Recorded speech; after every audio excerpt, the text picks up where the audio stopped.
Hey everybody, it's David Kemp. I am your host of Highway to Health podcast series, and thank you for joining us. You know, this show is only as good as the guests that we bring on it, and I am honored to have Terry Blessing join us today, where we're going to talk about some HFMA updates and topics and trends coming off of the HFMA Western Symposium, and then we're going to look at healthcare revenue cycle, and we're going to look at providers and health plans, talk about the gaps that we're seeing in healthcare, and get the expert opinion. Terry, welcome to Highway to Health.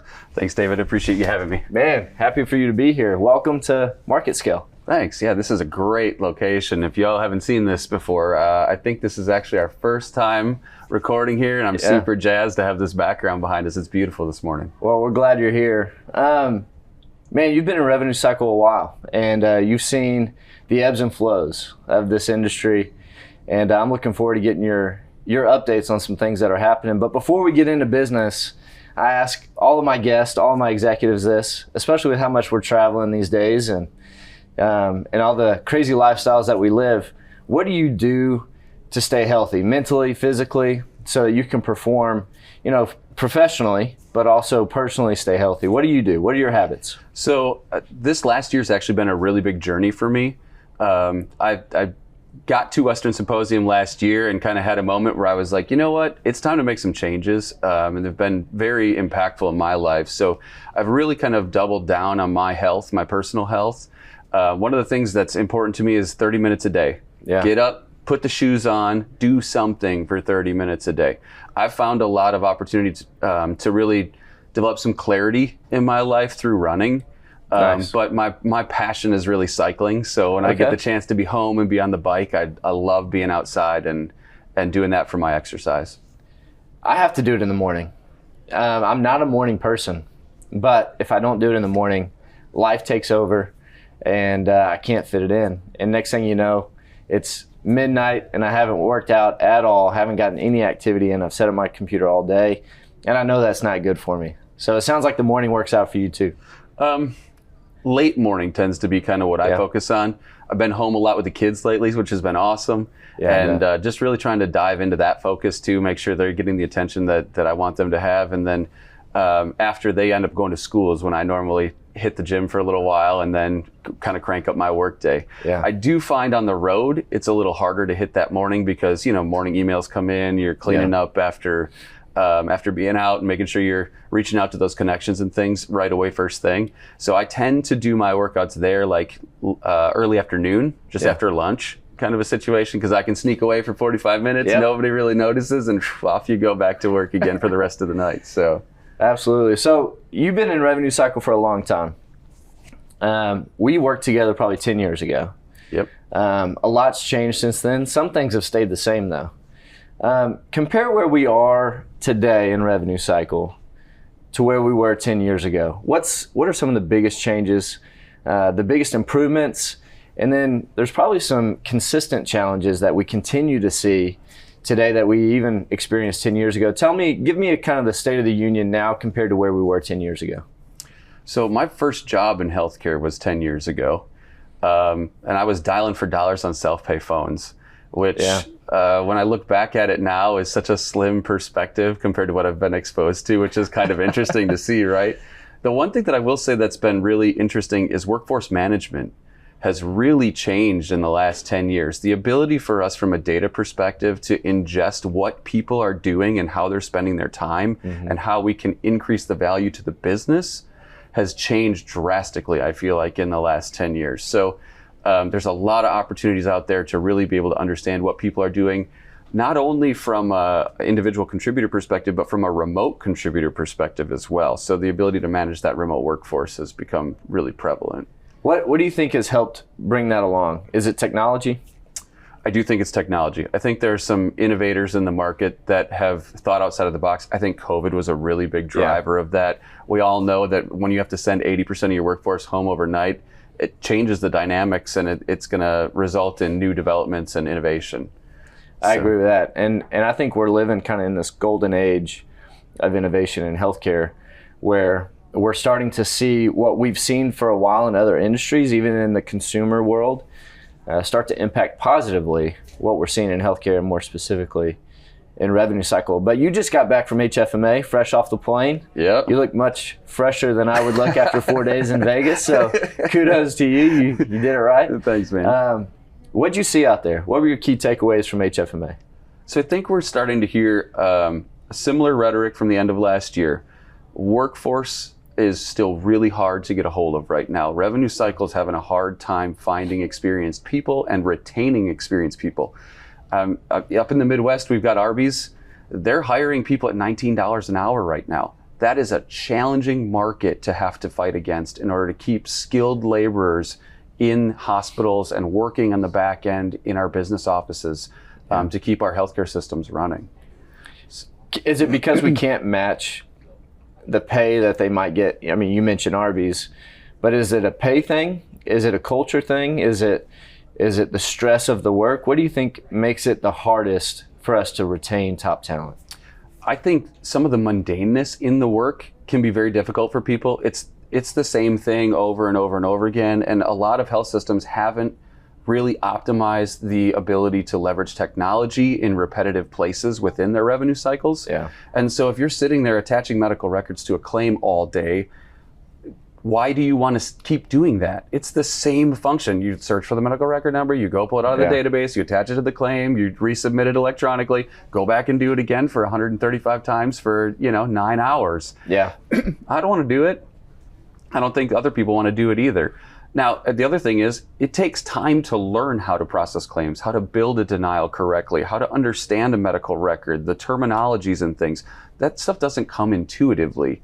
And so you have to have an employee that wants to make that investment as well. Sure. And so I think sometimes when the pay is the same, they see it as, well, why should I put the time and the effort in if I don't have to and I can go make the same money? Yeah. Yeah, and rarely in healthcare too, there's a set time that you clock in and a set time that you clock out. It's one of those things that you almost have to work it until the job gets done. You go work somewhere else and you get more of that transactional employee experience where I go in at this time and I can check out and go home at this other time. Healthcare is not always like that. Yeah, especially I think at the management levels. When you're in the claims processing space and some of those other more task-oriented jobs, I think we see that structure. But when you get to the management levels especially, if you want to make improvements, you really want to maximize your investment in the bottom line and build your organization and change things. You're right, it is not an 8 to 5 job. It's more like a 6 a.m. to 8 p.m. job and on sometimes a regular on the basis. weekends. Yeah, exactly. Saturdays and Sundays, you're still pulling reports and trying to make sure that the work got done that you assigned to move the needle, right? And so those positions are difficult, and there's a ton of time that's involved with being able to move the needle. So you brought up something that I think is important. In the community, the experience, the culture of our healthcare employees, where they find themselves doing repetitive tasks, mundane tasks, something over and over again that probably hurts their experience. What can we do to resolve that challenge, or maybe help our employees work at the highest level of their skill and of their experience? What have you seen some of the best providers do to improve that? I think the easiest solution for that question is put a survey together. Ask your people. Just put it on paper. Hey, how many times a day do you do the same thing?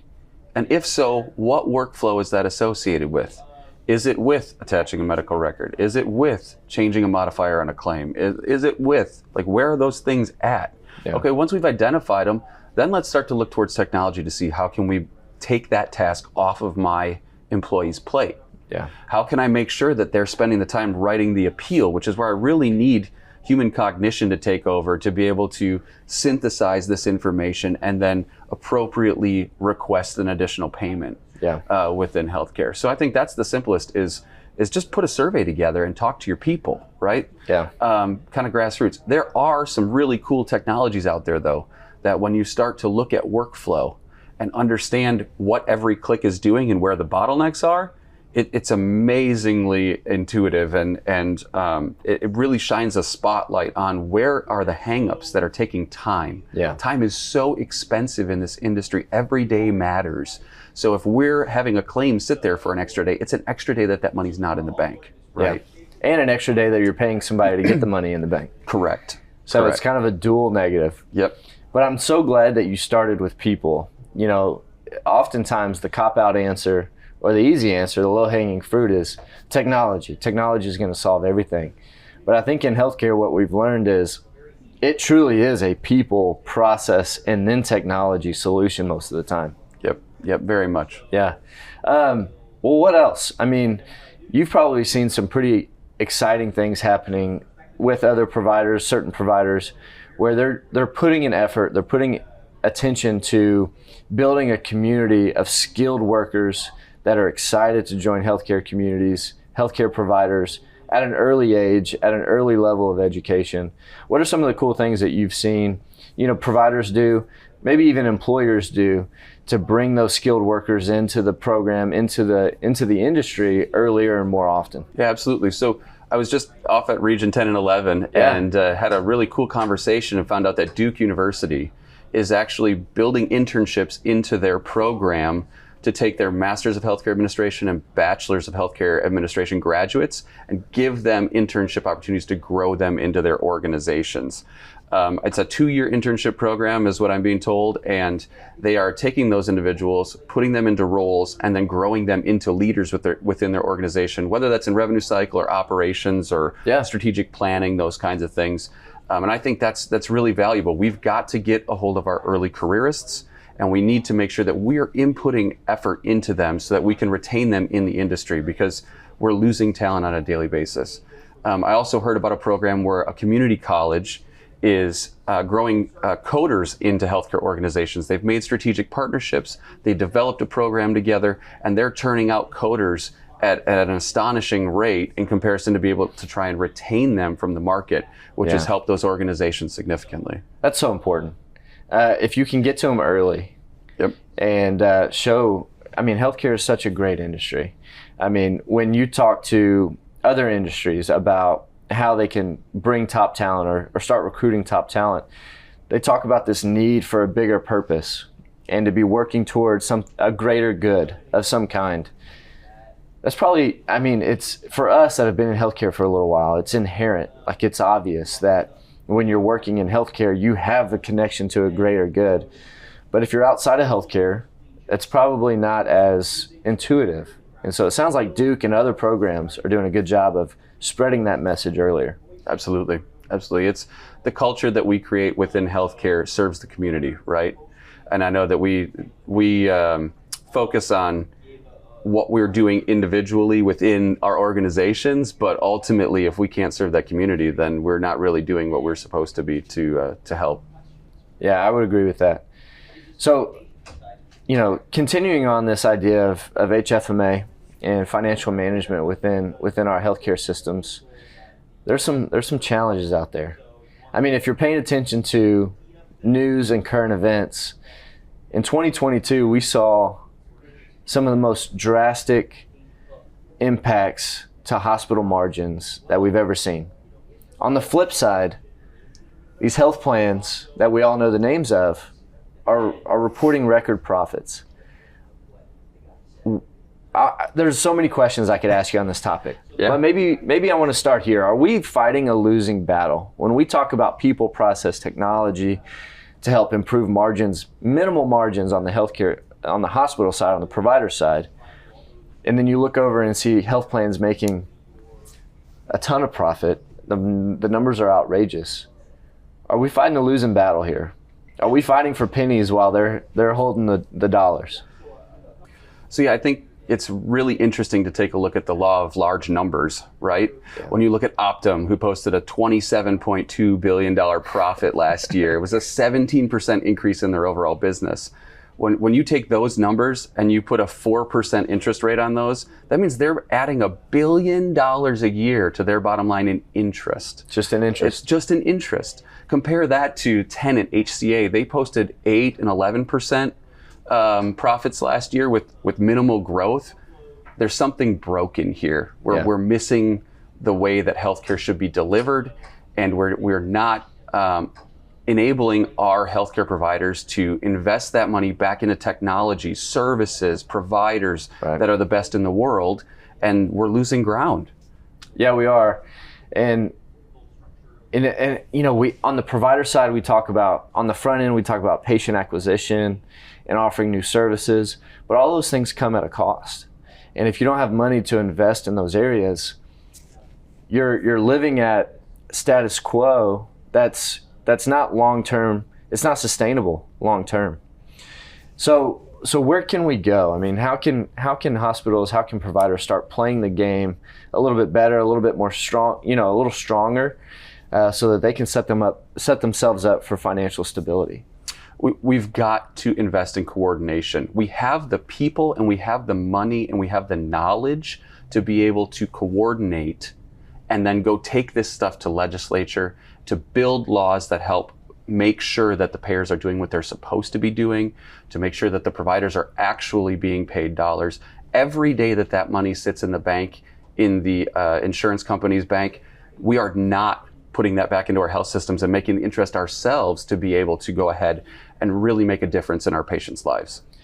Yeah, and that's what it all comes down to. I mean, we're all in this business to improve access to care, experience while getting that care, and then overall outcomes for the community, for our people, for us. And at the end of the day, we're all patients. And so I think we're aligned in the mission, but the scales seem out of balance at times. Yep, the continuation of lobbying is really going to be important, I think, for organizations in the next probably 2 to 3 years. And when we talk specifically about community healthcare organizations, Becker's just posted a great article that talked about the 100 worst the 100 worst margins in healthcare from a provider perspective. All but 2 of the facilities on that list were critical access. These are the people who are delivering the mission to smaller areas, more rural areas, and they can't stay afloat with negative margins like that. I think it averaged something like 23.4% or something across 100 hospitals. Of negative margin. 23.4%. And they're called critical access hospitals for a reason. Yes. Tell it for those listening, and I'm a member of this community. I'm a member of this population.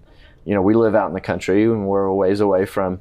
So tell the listeners a little bit more. What is, if you don't mind, if I don't put you on the spot here, tell us a little bit more about critical access. What does that term mean? What kind of hospital is that? So it defines the first level of the ability to triage major situations, essentially, right, within a rural community. Most community hospitals or rural hospitals are 25 beds or less.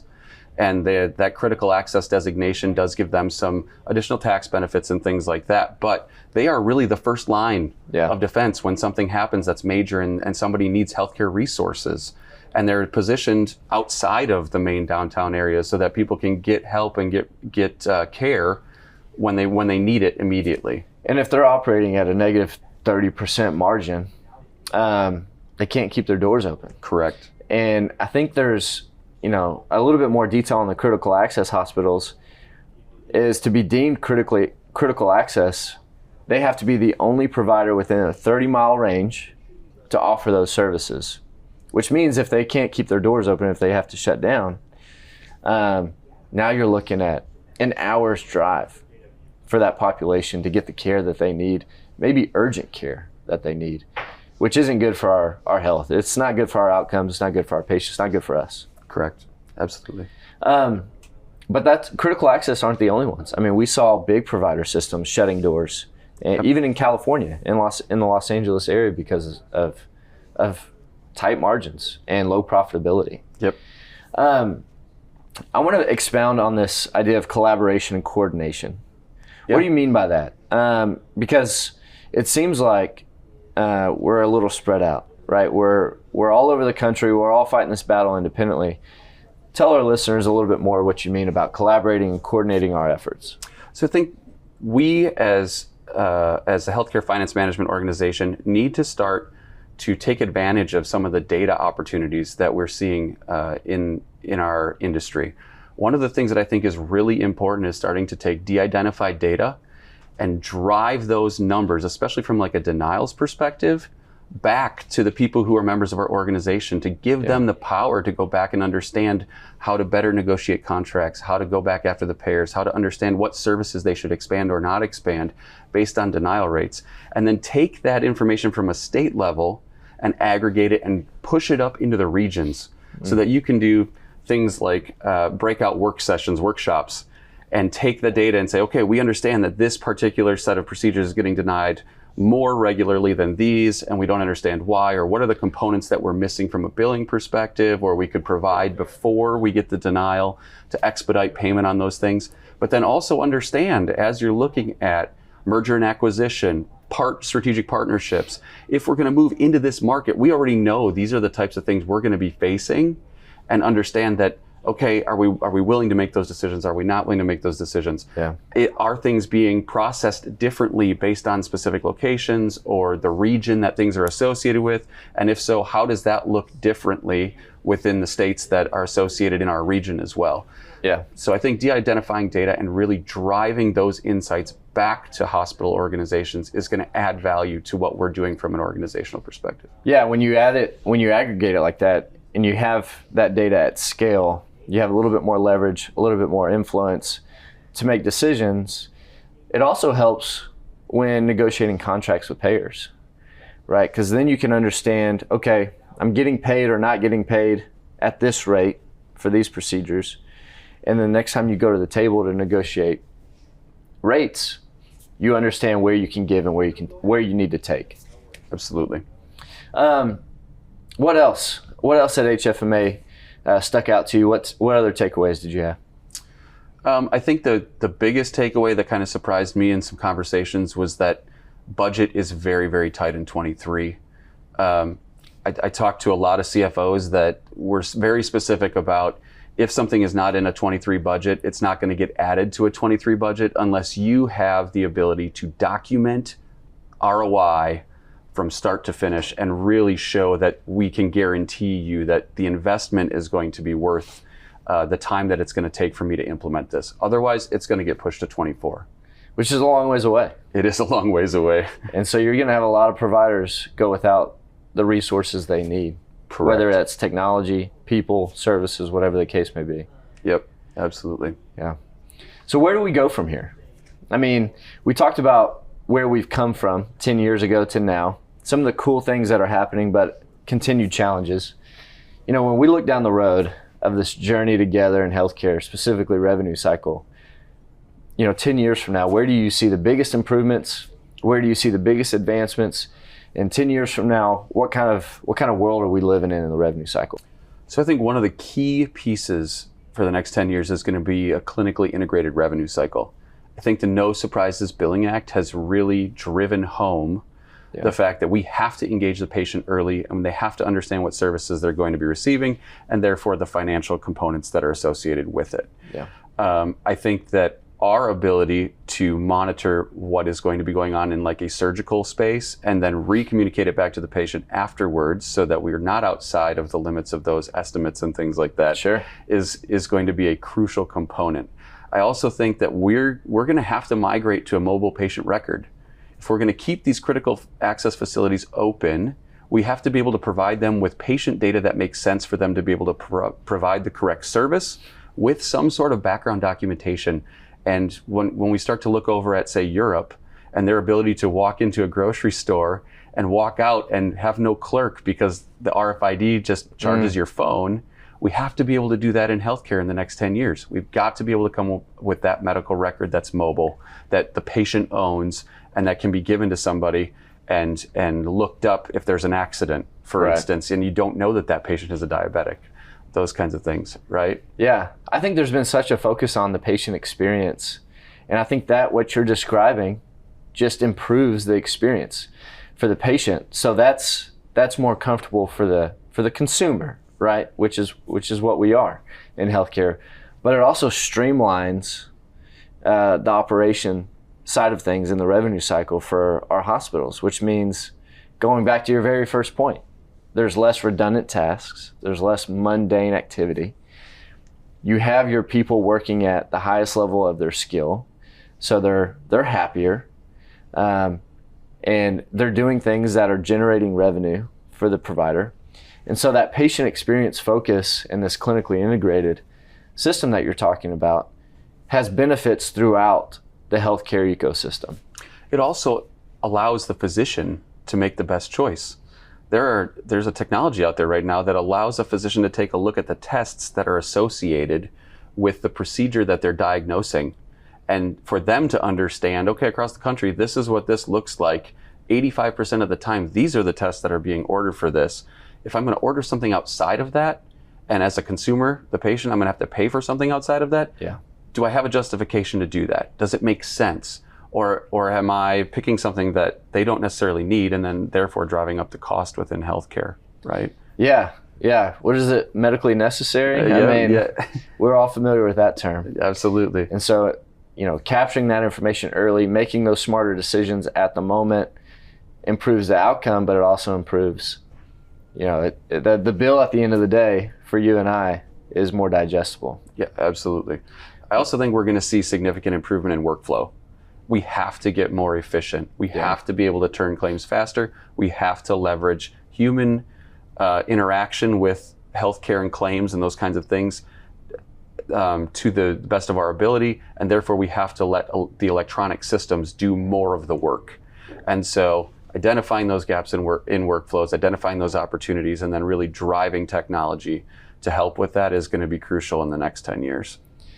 Yeah, it's almost like these technologies that are kind of on the fringe now that we hear about, we don't necessarily see implemented widely or adopted at a high level yet. I think of things like RPA and artificial intelligence. If you go to any of these conferences, that's the buzzword. Everybody says AI.